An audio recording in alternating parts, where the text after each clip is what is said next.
How do you build an e-commerce platform for this country where they can see as compared to just swipe? A couple of years back, I believe Ernest Cline came in with this book called Ready Player One, which Steven Spielberg now had made a whole big movie on it.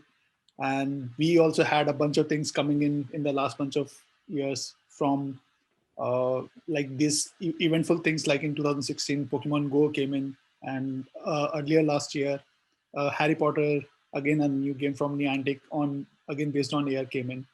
So there were these specks of moments where it seemed like that this industry is just going to explode and the time has arrived.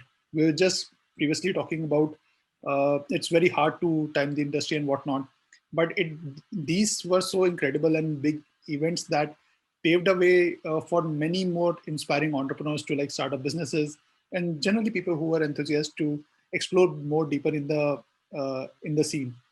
But somehow in this whole excitement, the promise of the future that was being promised that was occurring to us has died down a little bit. What, where is it exactly going? When do we see the future that was promised for us for AR and VR? I think the one thing that's clear is uh, you're super right in saying that it's taken longer to play out from the time where everyone had an initial hypothesis, which was, say, between 2010 and 2015. I think there was a certain amount of aggression towards betting on spatial computing, VR, AR specifically, as the next big platform level change. I think through that process, we uncovered three key things, if I were to put so. The first one is the moving pieces of the technology puzzle are not ready. Right, 2015 was a very different world in terms of the tech that was available for the smaller companies to build AR and VR use cases, and for the larger companies themselves to market these use cases out to the end users. The second point feeds on the first, which is I think the marketing got ahead of the technology. Now, at all points, we started showcasing that you wear these goggles and they're going to completely trick you into believing that you're in a surreal new environment for a limited uh, view. That is correct. Yes, your brain does get tricked into believing that you're somewhere else, but it's still early, right? It's like saying that the first iPhone would have completely replaced your desktop, your laptop, your TV, everything that you have with you. Eventually, it did, right? But it's not where it started. The thing couldn't open an email if you wanted it to, right? So we got there after a generous amount of time and iteration. But I think here the marketing definitely got ahead of what's possible in the technology. The third was perhaps underestimating how difficult behavioral changes are. What do I mean by that? Is for an average consumer to lock themselves out of their real world, drop themselves into the virtual world, do something for a meaningful amount of time, and then to zap them back to the real world is a generous amount of friction, right? There is, you pause your work, you wear a headset, you do something, you dismount, and then you resume your work per se. And I'm significantly distilling or simplifying the number of steps here. And even on that, that's too much. So we quickly realized that across consumer friction, which was underestimated, marketing spiel that was way too exaggerated, and technology that was slightly underbaked, the timing was never right. I think these answers have gotten much closer to a reality check in terms of what are they truly capable of and where are the good use cases lying at. It's Yeah, still not perfect. I believe Mark shared in at one of the Oculus Connects. I think it was 2018, if I'm not wrong, that the ecosystem needs about 10 million odd devices for VR ecosystem to be self-reliant. We Right. we have never seen like outside of this whole euphoria that we have had for so many years now, from 2012 when Oculus got acquired until Quest came out. We never have seen uh, a couple of million devices of one same vendor or one same distributors of sorts to be out there in market. Last year was probably the first year when we had more than 1 million units of Oculus Quest 2, a self-contained device which can operate independently, does not require a system, does not require any mobile phones to play out. And Right. and it's very ironical, but this was the event that was not captured reasonably well. Uh, People made millions of dollars. Game developers actually started making seven figures on their in their revenues, and but the euphoria has consumed so much of us that it's hard to put things in perspective. That now we are at the place where there are a couple of millions of Oculus devices out there, which makes up for a reasonable size of a some kind of a seed of an ecosystem to start spawning up. Very true. In fact, what happens with false starts, and two, three times if it is a false start, fatigue tends to come right in, right? Which is nobody is incentivized to believe this is the perfect time or this is a different time for the industry per se, because there is inherent bias from what you've seen before historically that it's been a false start. So as Pratham rightly mentioned, this is for the first time an independent console level product like a Quest 2 is able to generate for more than 30 to 40 indie developers seven figure revenues, which is a very meaningful amount of money to be made on a completely new platform altogether. Now, given that we probably have the first signs of breakthrough that the Quest and the VR line of devices from Facebook is a serious gaming platform. And by the way, we're still at a gaming platform level narrative. We are not at a general purpose computing platform level narrative, right? So, over the next 3 years, one major trend will emerge in VR. Whether VR belongs to the computing category or the gaming category. Are we looking at a really good console, or are we looking at a computing device that can also play games? Right? Your PC is different from your Xbox. While at, at the very gut, both of them operate on PC level technology. The PC is a computing paradigm. The Xbox is a gaming paradigm. Now, the VR devices from Facebook can be great gaming consoles, and that's a big market. It's $330 billion, but it's not a general purpose computing market, right? So, do we consider a VR device as a niche gaming platform or a early computing platform? And I think that's still yet to be seen. I wish to believe it's a computing platform and not just a gaming platform, but we don't have enough data to conclusively say that's exactly where it's going right now.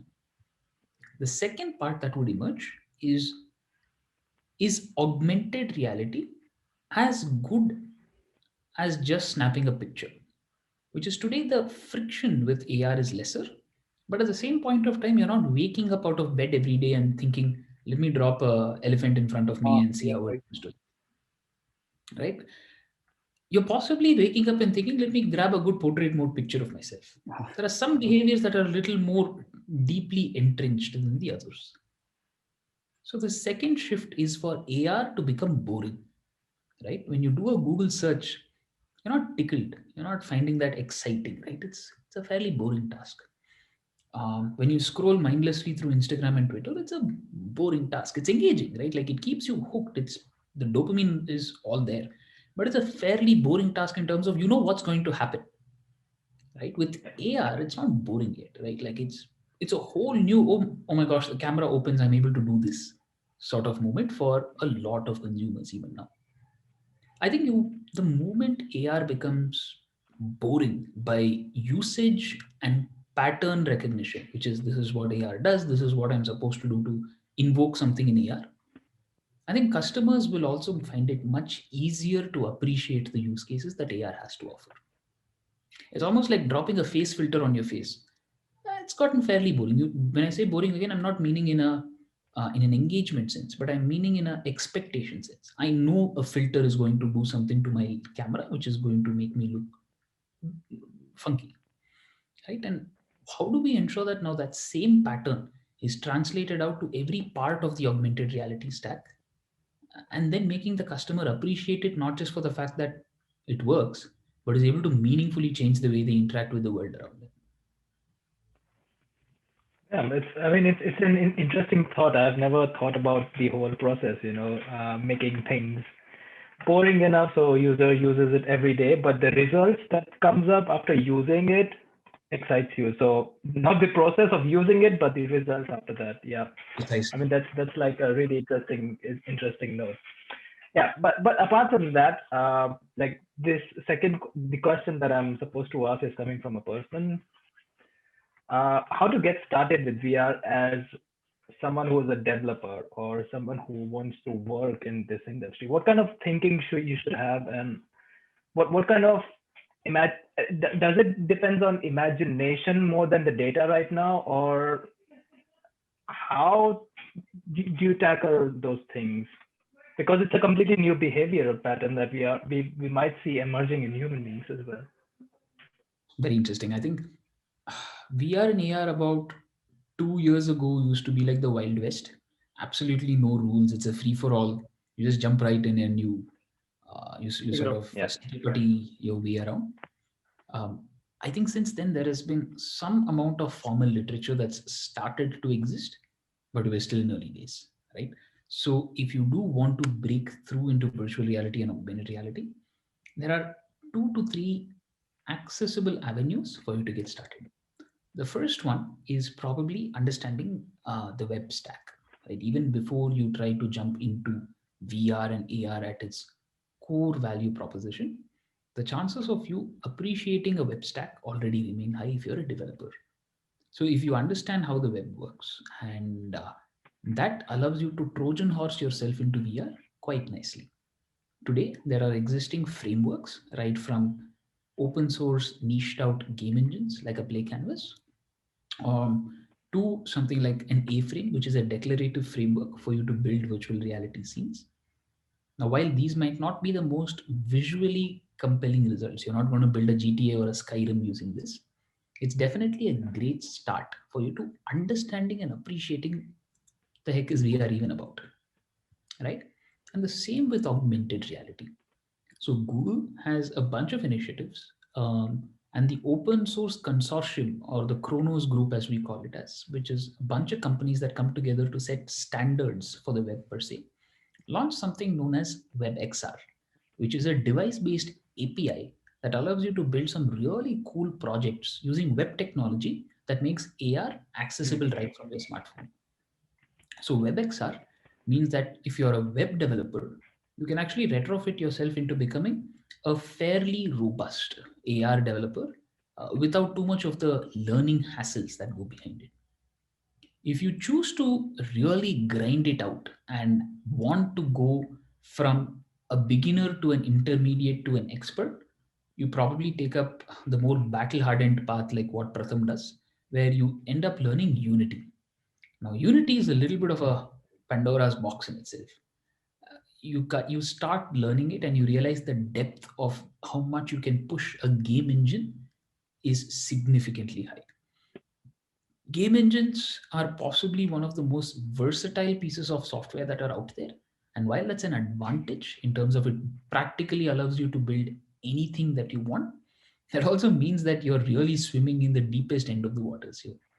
So, my general rule of thumb is first, develop a sense of empathy for the medium. Understand what VR is about, understand what AR is about. Second, develop a sense of shared connection through using web technologies because they are accessible, they are easy to learn, and the learning curve is not completely different from what you might have seen so far. The third is if you're able to build some smaller side projects and possibly get involved at a community and an intellectual level on what VR and AR is about, and you truly want to take your skill sets to the next stage, jump right into a game engine and possibly try to pursue your idea further from Yeah.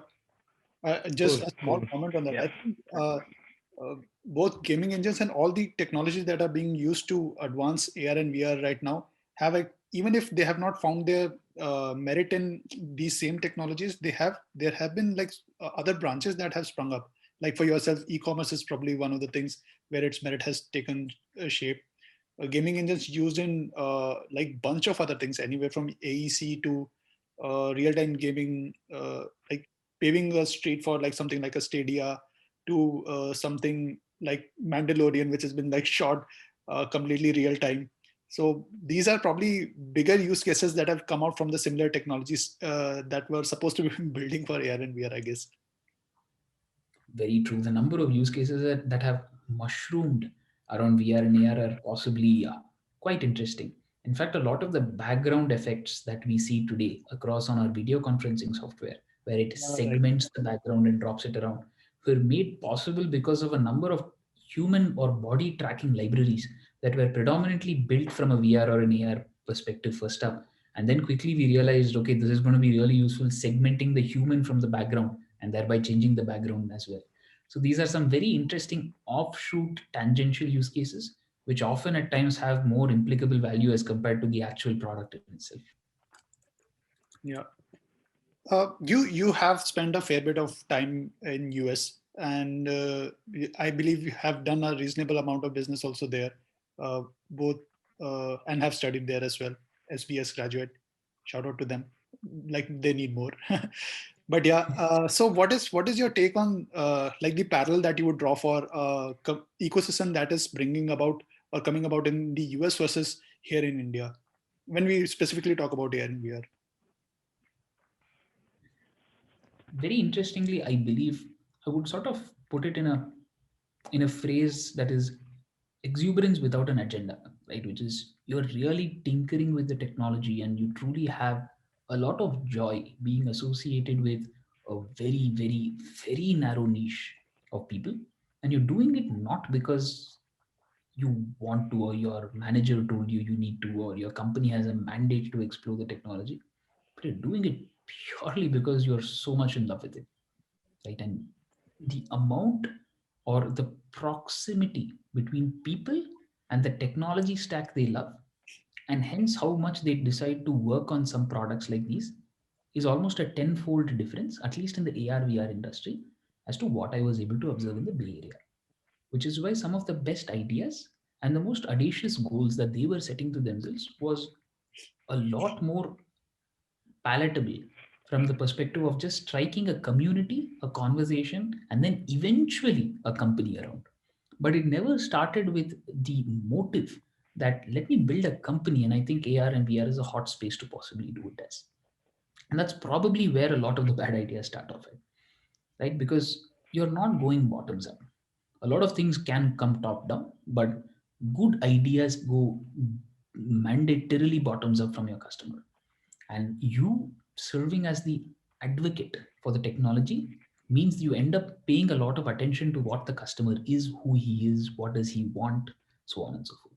And that does not happen outside zones or pockets. You require these meetups, you require these close proximity events in order to really cross pollinate on those ideas and make it happen. The amount of cross pollination, if I were to say so, is something that we're still playing catch up here in here in our ecosystem per se. That was something which I saw in Rife when I saw the first few meetups in the Bay Area. Just the sheer amount of I I'm involved in this because I truly love it, and that's about it. I don't have a further agenda than that, and it's not like I'm taking ideas from here and possibly moonlighting on a startup or anything that way. You can choose to start up later, but I think the true unwavering love for the technology stack is where a lot of good deep tech products probably start from. Closing on it, I've seen Apple and Google mostly de-emphasizing hardware, but not software. I mean, the software side is going fine, but the hardware side, there have been products, but they have been cut down and they have been shut down. The whole project has been down. So, is it really hard to do a VR hardware or the AR hardware right now? I would broadly boil it down to one, the technology feasibility and the customer feasibility, and I think the second part being more important than the first. uh, the first one was the technology feasibility, where you saw projects such as Google Cardboard, Google Daydream, a bunch of other projects like the Google Glass, the Magic Leap One, which is a Google invested company. Um, you had a number of swipes at developing hardware that was very compelling as the next platform. The one thing that we very quickly realized was, even though class leading hardware can be built for the technology we have access to at that time and age, the ability to convince a customer to make that dramatic a change is a lot tougher, right? Asking you to wear a pair of glasses that are going to serve as passive notification shade overnight seems a very difficult proposition, let alone And you're doing wearing meaningful. glasses already. Exactly, Yeah. right? And even then, there is so much friction, which means if you're going to ask them to adopt a completely new computing paradigm, it's almost a customer level problem that cannot be solved as compared to a technology level problem that cannot be solved. So companies started realizing that if they were to seed this as a decade long change, it probably has to Trojan horse itself, starting with the smartphone.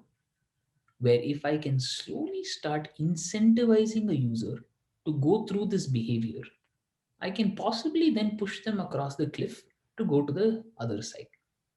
Then, And that is, yes, but Pratham. then that would be a counter argument against cardboard, right? That was probably the largest thing, largest thing in the whole VR space. Over 20 million headsets probably out somewhere in the world. Completely. And you're totally right about that, right?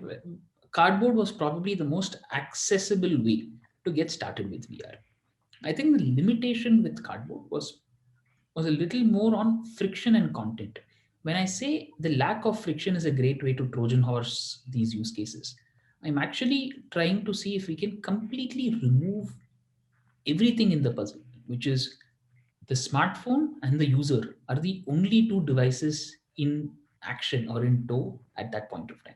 Cardboard still had that cardboard for practical purposes that you had to slide your phone in and calibrate, bring it to life, so on and so forth. Should it have been successful? In my view, a lot more than what it was. Now, why did it not end up turning that way? Hindsight is 2020. Huh. But I think the lack of quality content and the very poor expectations that people started to develop on cardboard viewers both didn't work, right? Like one side, people started to dismiss it as being gimmicky because the content is not great, and on the other side, nobody is incentivized to generate decent quality content because you're watching it at a 50 rupee to 100 rupee third party manufactured device that is going to give you an inferior experience no matter what. So now you're caught between a rock and a hard place. And that's really where cardboard led to the evolution of Daydream, which was the more premium end. Let me solve the problem of terrible VR hardware with a $80 accessible device, so on and so forth. Daydream suffered its own level of hassles from the friction which never went, which was still a device that I have to slip my phone into and then stay there for a period of time. And And has I to be think that's over 30,000 rupees.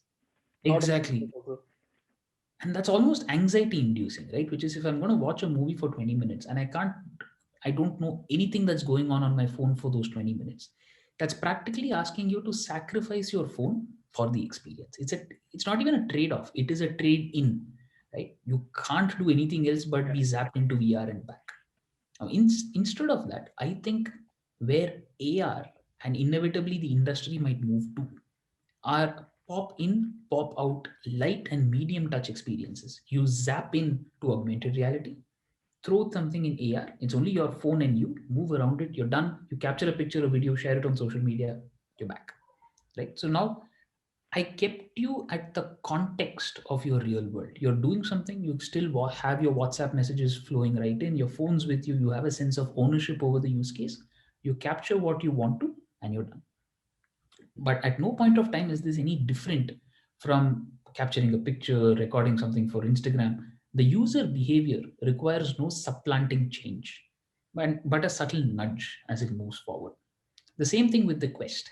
The Quest is now a VR device that's good enough where it rests on your table, you pick it up, you put it on, it's got hand tracking. They're even trying to get away with the controllers. So it's one device that you slip in, no phone, nothing else. Your phone's stored away in your pocket. It's a completely different device right now.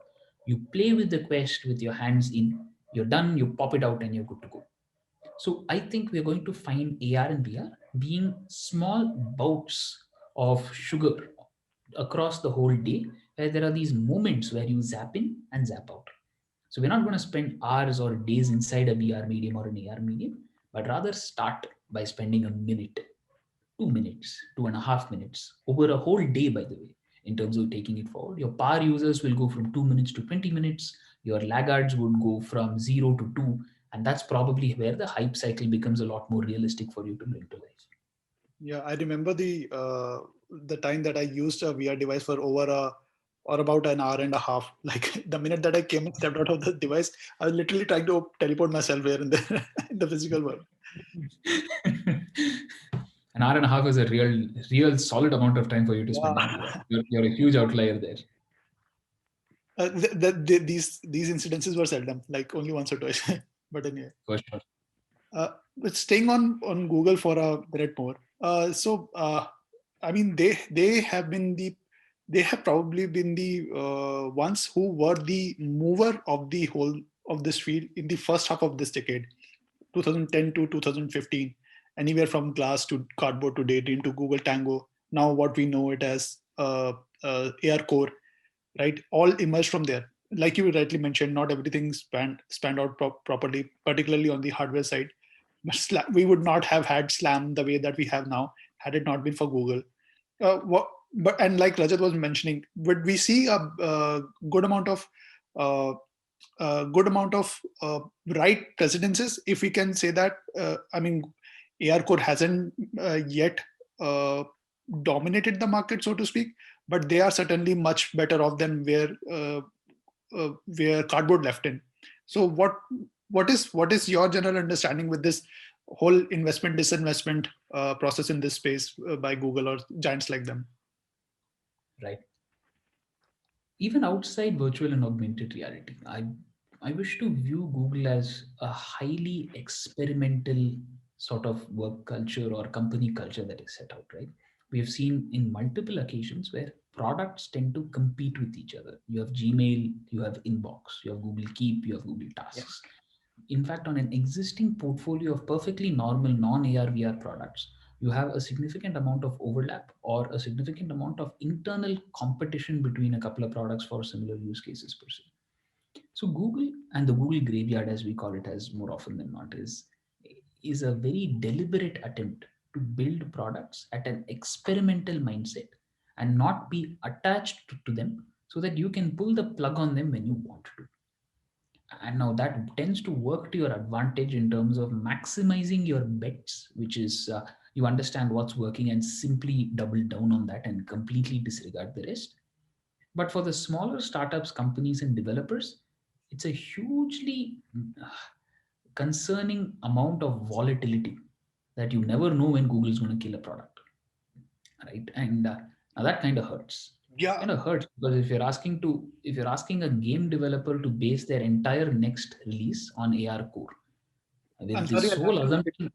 I'm sorry, I'll have to cut you here. Like Google Poly, I mean, where did that come out? Why are they shutting that down? There is a petition live out there. It beats me. In fact, on a tweet storm, I had possibly tried deciphering why exactly did Poly fail from a mathematical or a metric standpoint. So what happened with Poly was, I think the intention to keep a searchable index of 3D objects is probably one of the most Google ways to approach AR/VR. Where if I'm assimilating knowledge, if I'm assimilating images, patents, I have multiple search engines for multiple niches. Why is 3D not a search engine level problem for me to solve? Which I think was an admirable swipe from where Google approaches it at. The problem was Poly was built on this whole low poly aesthetic over a period of time. It never evolved and it sort of had a little bit of an identity crisis over the 2 years saying, who are you for? Right? Which is, are you for an indie creator for their game assets? Are you for an average consumer for their augmented reality experiences? Or in between all of this, Poly actually had a moment where they had virtual tours as well. Where, so are you for an educator for their students? Right? In between all of this, again they had something called the Poly brand editor where brands could publish 3D experiences and then try to make them as ads. So you had Poly ads, you then had swirl ads, which are a whole new other format that Google has for 3D ads on top of this. And later you have something called model viewer, which is a completely different stack which is built internally at Google for placing 3D models on the web with an augmented reality focus on the same. And now suddenly it's a hot mess, right? In terms of who's Poly for, who's model viewer for, and why don't you use 3JS, or why don't you use WebXR? Where does it stop, right? So I think what inevitably happens at a Google scale of solving a problem is you very quickly tend to take a long term view when you get started, but get very stifled with short term bets in the numbers that you might want to achieve. And the ruthlessness with which you pull the plug on a product means that the smaller developers are left up in arms in terms of, look, we were building assuming that this service is going to remain relevant over a period of time. Now you shutter it down, and what do we do next? Right? So the distrust that it might build while you pull the plug on these many products is a lot. But I also think for every Google, there is an Apple, right? Which is when Apple puts its weight behind a technology stack, a product, or a way to push the ecosystem forward, they don't relent, right? You never see an Apple give in and give you a USB A port when they push the entire industry to USB C. Even though USB C is monumentally more inconvenient, even to this day, if I were to say so, right? Or the lightning port and then pushing the entire industry there, or completely removing the home button and then pushing the industry there, or Echoing. Yeah. AirPods, right? Why is it a problem that your earphones have wires to them, right? But at this point the entire industry has possibly moved to wireless earbuds.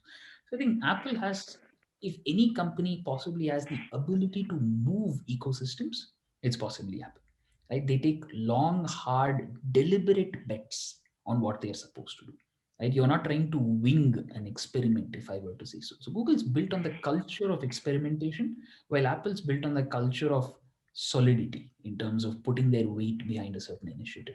But on both sides, the commonality is the emphasis that augmented reality is getting right now, which means even if Google likes it or not, the amount of emphasis that an Apple would place on a core technology stack like AR means that at some level, Google needs to continue to compete, and continue to compete in a impressive manner so that their user base remains loyal with them for the kind of features that is available there. And that I think will not die down. So while there are products that may come and go to the graveyard, be resurrected from there in different formats, you may, for all we know, Google might have an augmented reality hardware play in the works, right? Like 100 things go on. But the only reason why that remains a company wide initiative or priority is because it is a table stakes level feature where Apple is looking at it as, and hence a Microsoft would be looking at it as, and hence an Amazon would be looking at it as from an e-commerce perspective, so on and so forth. Moving on to another camera first company, Snapchat. This is probably one of the mirror world. This is one of those companies that have done, like, I would say, spectacularly well in the last couple of years, and have been some sort of a partial direction giver to the whole scene. Meaning, the like you were mentioning, right? There were no rules. AR/VR was Wild West, and probably Snapchat was one of those companies that provided rules to this game. Lenses was the biggest of those. It's I think Snapchat today has about 250 odd million users, of which 70% of them uses lenses on a day-to-day basis. It's like staggering to even understand how does that manifest. And to somebody like me who's just like joined Snapchat like 5 days back or 10 days back, it's even more like fathoms and like what's happening over there. What is your take generally on the company and their products? First up, congratulations, right? In terms of just being at an org that is gravity defying in the way it has achieved success. Right?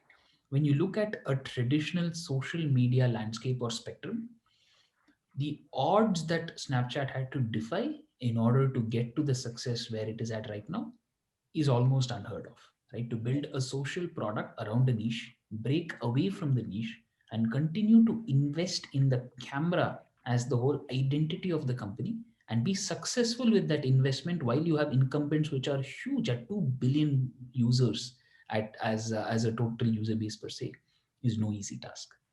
right? And even something more recent as their penetration or focus towards India as a market, which is a slightly more recent initiative, Yeah. or their ability to integrate an ecosystem level play with SnapKit, where they offer Bitmojis, login and authentication, the whole ability to publish filters, as well as Basically, publish games, right? So the SnapKit per Yeah. se means that Snapchat has now gone from an ephemeral texting app to a camera company, to a broad-based camera company, to a platform-level camera that is able to integrate across B2B and B2C touchpoints in a meaningful manner. Now, this is literally unheard of in a way that the execution bias that Snapchat brings to the table, where they set the gold standard for what the industry itself looks like when it comes to AR use cases per se right now. The Snap Spectacles as well launched to a lukewarm reception, but iterated to a point where it continues to be one of the most intriguing pieces of hardware in terms of how it can evolve out and be a format of self-expression when it gets smaller, thinner, and good enough. It's still not there yet, but it's probably one of the most acceptable form factors for you to wear a stylish pair of frames and possibly walk out and not feel bad about it. So given these pieces per se, I think if there is one company that got their punts or their predictions right all along, it's probably Snap, right? Like the bet was on Snap Maps, the location based unlock, the games, the miniature based unlock, Bitmojis, which were avatar based areas of self expression. Snapchat's recent acquisition of Play Canvas, which is an open source gaming engine, in order to ensure that the games that are built inside the Snap ecosystem are HTML games but tend to work as smoothly as a native game per se. I think some of the ways that Snapchat has navigated the AR landscape, the gaming landscape, and the social media landscape and sits at the center of it is aspirational on one side. From here, I think the org is possibly built to really leverage both on their own expertise of AR and most importantly, the momentum that they will get from other companies around them continuing to innovate in AR per se. Now, Snap's one of those rare AR companies where there is a social graph that is attached to the AR functionality, right? You have a intrinsic network effect that makes the product very hard to displace as soon as people start using it. Which means while other AR products may come and go, AR technology advancements may come and go, Snap is very tightly coupled to the use case of the AR, which is a social layer at this case. So similar to Snap, you'll start finding other companies looking at AR as the primer or the coat of paint and the wall to be the use case where they want to smear this over.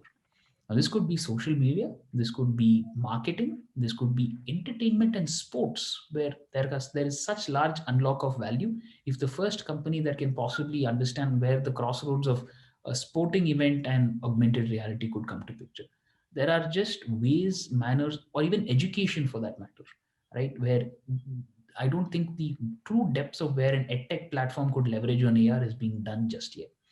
So with these bits, I would think that just as the way Snap had leadership in their pole position or in their space, hopefully we find more of these sector specific AR plays that start to become meaningful in life as well.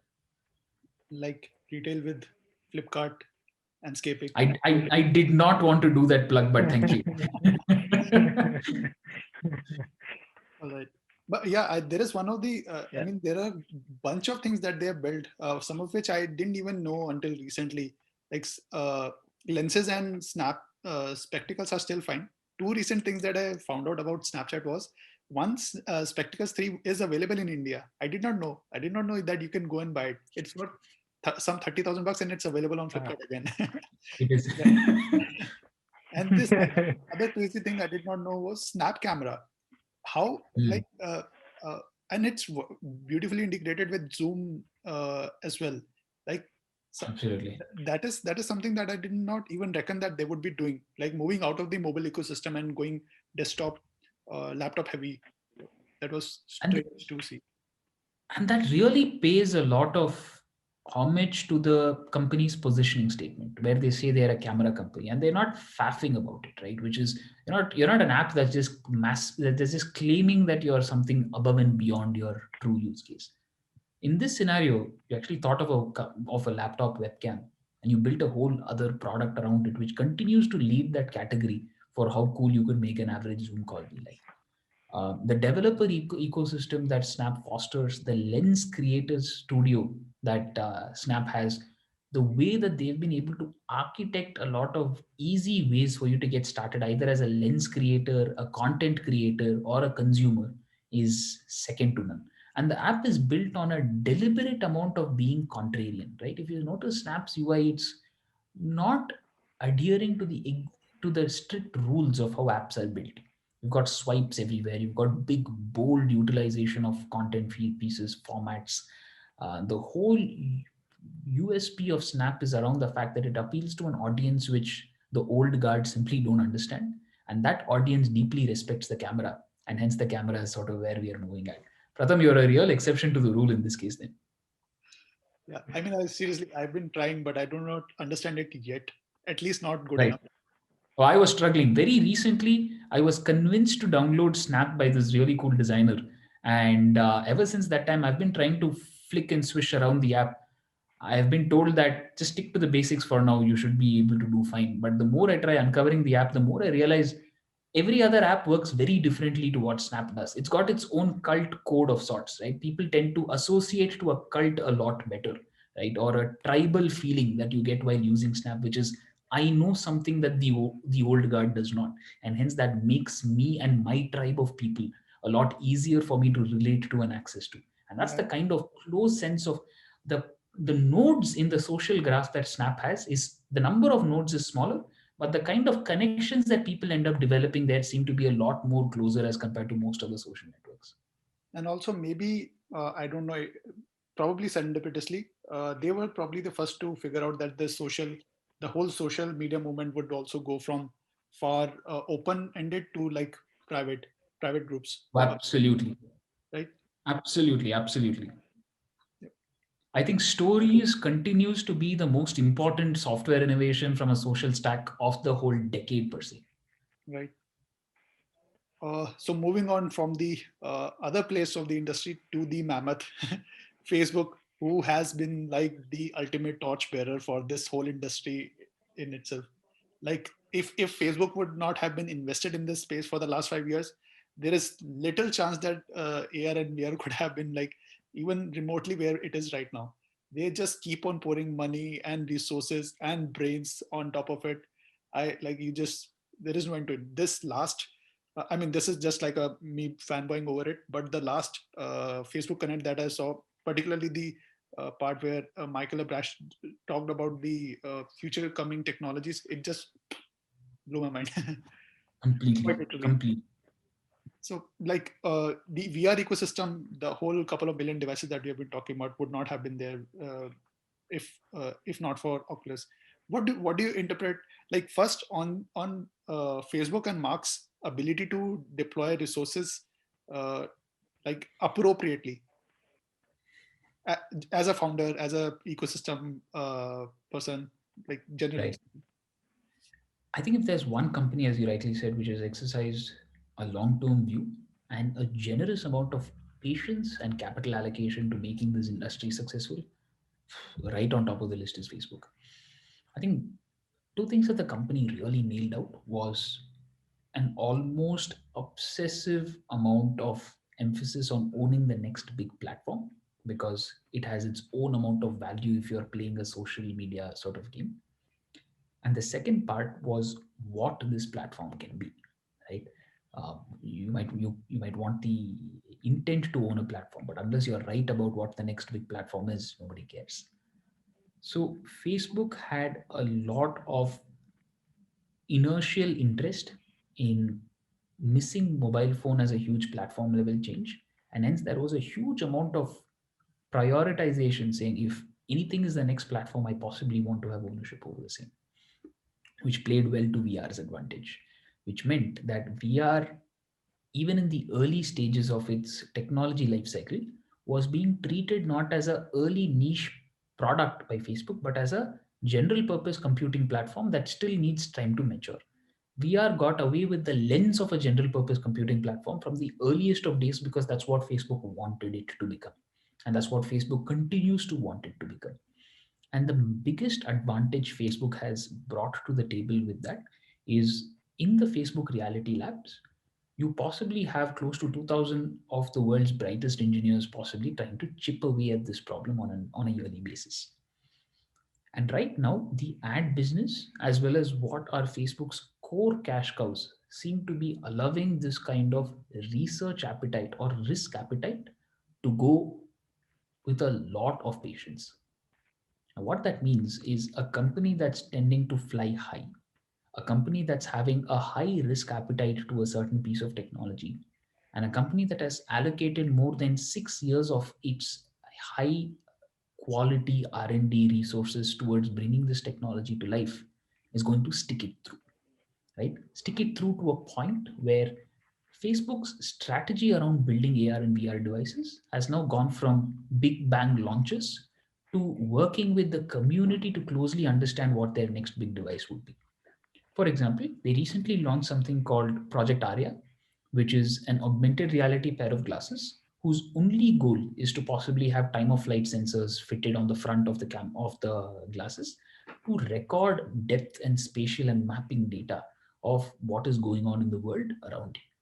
Now, Facebook had no reason to declare Project Arya as a project that they're working on or as an alpha, Openly. but have started to do so because they want to take a more open community approach and an iterative approach to getting to the finish line, right? And this iterative approach was not heard of in the AR/VR industry before or very recently. Till date, it was always big bang. I'm going to launch the Oculus Rift. I'm going to launch the Oculus Go. I'm going to launch the Oculus Quest. These were all built in far more tighter environments of company level product launches as compared to a more collaborative layer of here's what I'm building over the next 3 years. I would possibly be doing it with Ray-Ban, and hence I'm going to launch these out, and you might find people around you wearing this all the time. And don't worry, we've got the safety protocols in place as well in order to keep your information safe. Yeah. That's a level. The needle has moved from this side to the complete opposite end pretty quick. Now, what that means is Facebook is serious on making this technology successful, but is also very cautious that they might miss the true consumer level opportunity. So the best way to de-risk that is to possibly end up iterating, failing, and iterating with the consumer themselves in order to reach the success point. And Apple would take a far more cautious approach on being all closed and then making the big bang release. So it's very interesting that over the next 2 years, you will find two companies taking completely different approaches to trying to achieve the same end result, which is owning the augmented reality and virtual reality platform of the future. Yeah, I mean, I think they're taking a page from Google Glasses playbook. Like, where did they fall short? What did not work with them? And trying to take a public buy-in from early on. It was a little overdone, Complete. I will say so. But yeah, probably to their, I mean, they might eventually play it to their advantage, possibly. Very true. Almost what an Apple did with the Apple Watch themselves, if you think about it. Not, and that happened on a yearly basis. When the Apple Watch initially launched, it sort of had a bit of a feature crisis to it, right? Who was it for, right? Very specifically. And between the first iteration to the sixth that we are in right now, Apple was able to develop this into a sports fanatic or a health conscious person who requires this kind of access on their wrists on an all day time period. The persona actually developed after throwing the watch out on a consistent iteration cycle, but this happened over a yearly basis, so you didn't feel the change that dramatically.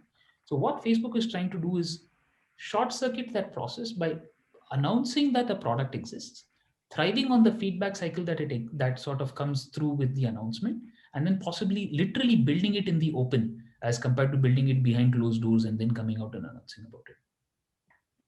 Yeah. And another, I mean, this is sort of a like update. People who might be listening to it, like my mother or Rajat's mother, would not know about would not even realize what AR is. But there are now a billion people, like literally 1 billion people, who have used AR in some way or shape or form, thanks to Spark AR and thanks to Facebook. Like it, we the industry sorts of like keep throwing around jargons all the way around, but it has already become like habitable part of their like regular people's life. And it's so fathoming to see like how our ecosystem, without so much of developers, I mean, there are still a couple of 100,000 developers, which is not small, but which do not have a buy-in into the ecosystem, meaning they do make some money here and there, but they cannot invest themselves in the ecosystem from making a dramatic change. There are no SDKs available for it. There are no open APIs available for working on top of it, and has somehow managed to be used by a billion people.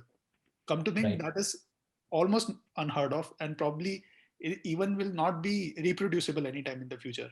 What is your take on Spark Air and Spark Air Studio? I think the largest unlock of value is access, right? You are in the world's most um, invested platform when it comes to sharing media formats which are permanent in nature, which is Instagram, where the whole goal is to portray yourself in that sort of life's rosy and it's perfect sort of proposition. Instagram is built around that value prop. And while you do that, the way you capture your memories is the most important part of the app. And now that capture has 1,000 interpretations to what a filter can bring to the table. Now, Facebook, by virtue of just opening an AR platform there, meant that you're attaching a pipe to a much, much larger vehicle and possibly funneling the users through that. So, Spark had the biggest advantage of starting surrogate inside the Instagram ecosystem from day one, which meant that the Facebook camera platform, as it was called as even before it was rechristened to Spark, had a huge head start in terms of accessing the right people with the right intent to do something with the camera. If it had to build this out from scratch, I think it would have been a far more painful process, which is where big company moves sort of tend to work to your advantage. What Spark did right after that was to not be everything for everyone. Even to this day, as a pure tool, we probably have 100 feature requests that we would individually write to Spark that we might want incorporated in the same. But Spark has stayed true to its roots that less is more. Right? You don't have a bucket list of features, but for what is present, people have started to get very crafty with the way that they are able to build some of these AR experiences and throw it out there. Even to this day, though, the number of creators to consumers as a ratio is very small, which is even though there are a billion people who have possibly gone through the consumption process, the number of people who create such experiences are still fairly small per se. The next big chapter for Spark, which I think might be interesting, is how do you now go from a ratio where there is 100,000 creators to a billion consumers to a ratio where you can possibly have one creator for every two consumers per se, Or right? maybe That's just a better profit sharing in a manner where, like how most of the platforms have. People absolutely, do work absolutely on that sort. right. The ability to incentivize the creator to go deeper and to incentivize a non-creator to become one, I think is probably where Spark would break out from a cool tool that is present inside Instagram to a YouTube level incentivization structure where creators and economies around creators themselves can be built and possibly fostered. Yeah. It's just another thing that I've been like fanboying for some time now. Did you check out the Infinite Office that was mentioned in the My Facebook? word, what a good demo! What a good demo that is. Yeah, right. Those are just some of those feature reveals that we all yearn and live for, I think. It's incredible how deeply, and I heard this in a water cooler conversation with someone at Facebook over a year back before this video launched through, and I was fairly dismissive of it, saying, look, while that's great, I'm not sure if any company is going to have the audacity to chase that kind of a vision, let alone display it to the public in order to build a shared sense of understanding on how the future might be like. And there we were a year, just about a year later, with an entire high production level video of a bunch of demos put together on what the office can even look like. So I think if there's any company that's bullish on making it a general purpose computing platform, again, that sort of really starts from Facebook. And but what good demos in terms of that whole proposition. Yeah. Lovely. Thinking from a consumer point of view and as a product point of view, every product has to have one defining stage where there's a mass adoption. So probably you can say for a car industry or a cell phone industry or earphones industry. So in the VR or AR industry, is it uh, too early in terms of technology to be adopted as mass production, mass adoption, or is it the behavior? Where are the consumers actually? Because even if I consider myself as a consumer, I open Google Maps and I see those directions, but there is no point of it. What I mean? I can still do those tasks without the need of AR and VR as of right now. It just So doesn't occur to what's that? for a consumer to see that It just doesn't occur to my mind, okay, let's open AR. I mean, why would I'm running to my train or I'm running somewhere, why would I open an AR and use it? And it just, the use cases scenarios are just not aligning somehow. Right. So the first part of the question, which is what's going to be that one inflection point which is going to result in the technology being successful? I think it's more like death by a thousand cuts, right? You're going to have a number of smaller initiatives and moves that end up nudging the industry forward at a collective basis, like Snapchat doing something, Facebook doing something, Apple doing something else, the LiDAR coming on your newest iPhones, another cool startup introducing some features on top of it.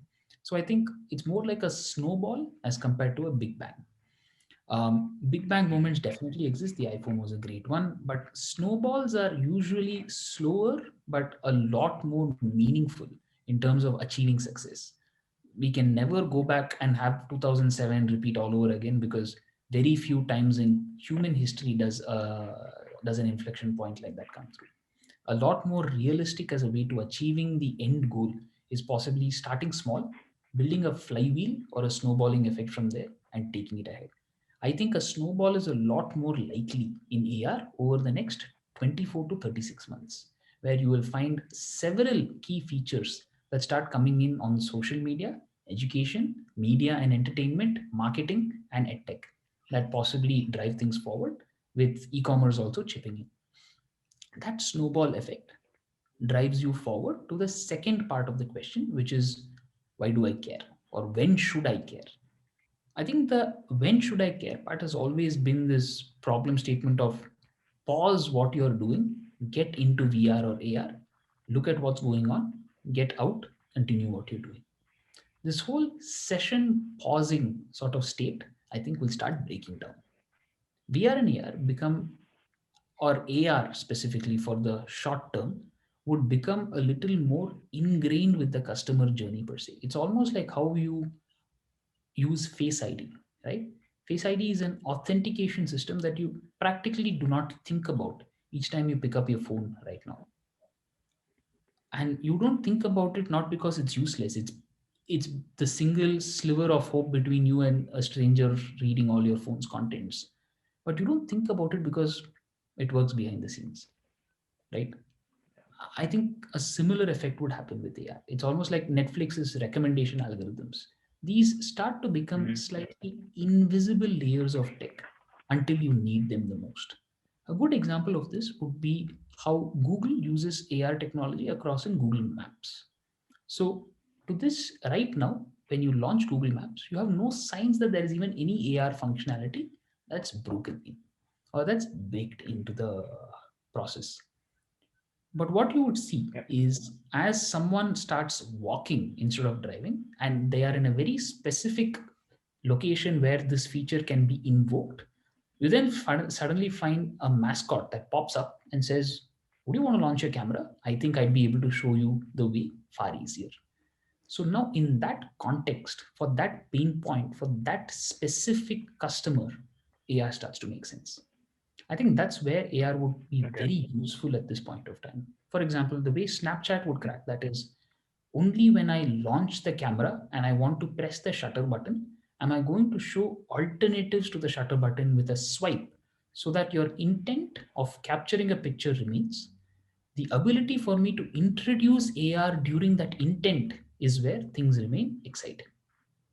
So I think these intent based AR sessions would be a lot more prevalent and a lot easier to pepper across the industry as compared to individual AR applications, which state close all other apps, launch this app, and play this for another 20 minutes. which is like a Pokemon Go. You might have those, but that's few and far and requires a significant amount of attention, time, and resources to build something like that.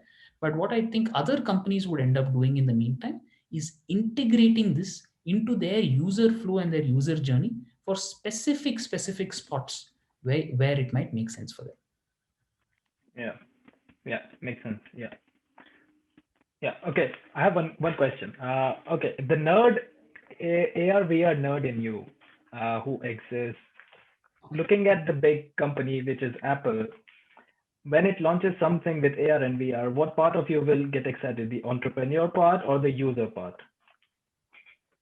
Used to be the entrepreneur part. Perhaps I would say the user part right Okay. now, because I think the success of the Okay. first completely is predicated on the excitement that it's able to generate on the second, right? Which is the only way a startup ecosystem is going to receive any amount of success in AR VR right now, is if the excitement stems from the user and then trickles out to the founder per se. So while as a founder you might get very optimistic, the excitement perhaps still ends up coming from the user. Yeah, totally understood. Yeah.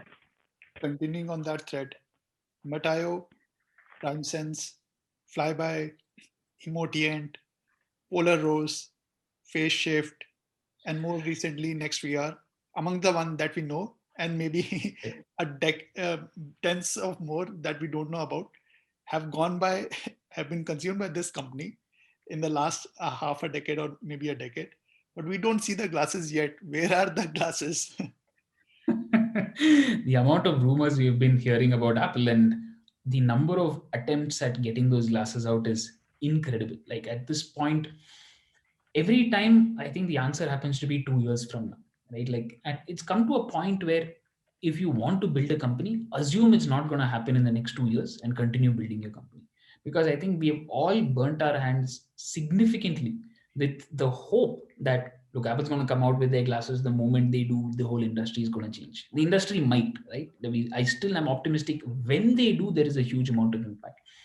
But the timing is so off across a whole spectrum that at this moment, there simply is not a realistic way to bet and punt on the fact that they will launch something in 2021, 2022, 2023, and even remotely think of reverse engineering your startup now saying, oh, if Apple launches this in 2022, a great time for me to start is 2021, right? Like never do that. I think a number of startups did that, saying an anticipatory launch of the Apple glasses is a great reason for me to exist 8 months, 9 months before time, so that I'm ahead of the market when things do happen. Those 8 months, 9 months just don't come, right? Like build this startup of yours in the AR VR space, assuming that's never going to happen. If it does happen, you're in the best place at the best time. Yeah, sometimes these things also do pave like good stories. Like for Kevin's system, it worked out. He was building a web-based solution of some sort and didn't even know iOS coding at that point in time. But in 2009, he ended up building Instagram by combinatorial pieces of technology that were just flying around all over the place.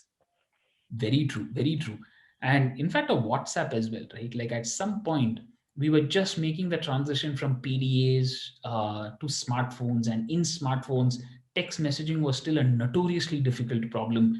WhatsApp enjoyed the concept of right place, right time just as much.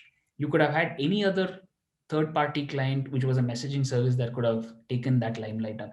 But WhatsApp did the basics really well, which is low data, I'm able to have high throughput of messages, so on and so forth. So sometimes the number of factors that go into making a startup successful have so many things around you that just have to come together, and so many things that you have to do well to get there. Just that I have seen more startups be successful when they back their own ability as compared to pray for someone else's ability to pave the market for them. First of all, thank you that you have been patiently with us for all this time. This probably is the longest interview that we have. We'll just wrap it up in the next 5 minutes. But there is a small game that we want to play with you, a small rapid fire. So we'll ask you a bunch of questions. You have to reply as fast as you can with a small phrase or a word. A couple of these are going to be hit or misses, but yeah. All right. I think all of them would end up being hits or misses. So go easy on me. All right. No, Yeah. these are simpler ones. All right. Favorite entrepreneur? Oh, Elon Musk. Favorite investor? Oh, this would be, Apart from Axelar and all other people that invested in you. of course. I think favorite investor would, that's tough. Mark Andreessen. Awesome. A16Z for the win. Oh, for sure. One business that you would have started that you wish you would have started?